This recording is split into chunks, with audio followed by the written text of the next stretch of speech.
Hello everybody, welcome to the shop. I figured to do a quick little video on this thing. This is a spark tester, as you can probably figure out.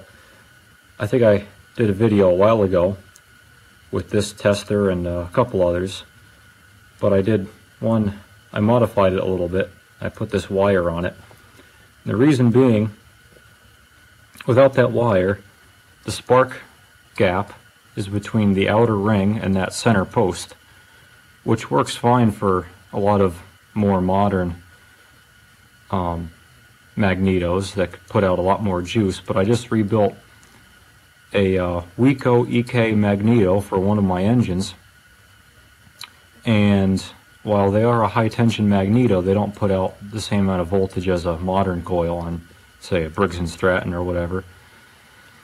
So I wanted to test it, and I wanted to also make sure that the engine or the spark plug would fire under compression. So what I did is I took my spark tester, I soldered a piece of copper wire on it, and now I can adjust the spark gap by bending this piece of wire. And what I did to make sure that the magneto would have enough power to fire under compression, which it previously wasn't able to do because one of the coils, actually right here, this coil's burnt out. So I made this spark gap very close, but far enough that I could see a spark.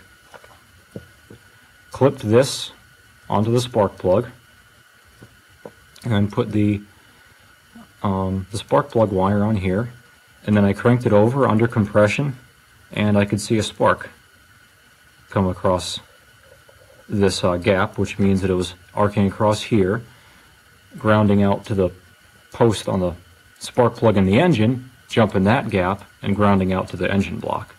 So it was actually jumping two gaps. And you can also bend this wire out to a longer gap and see if it jumps that, which it did. I didn't push it too far, but it jumped 3/16 gap or so. I didn't want to push it any further than that. Worked for me. Nice bright purplish blue spark.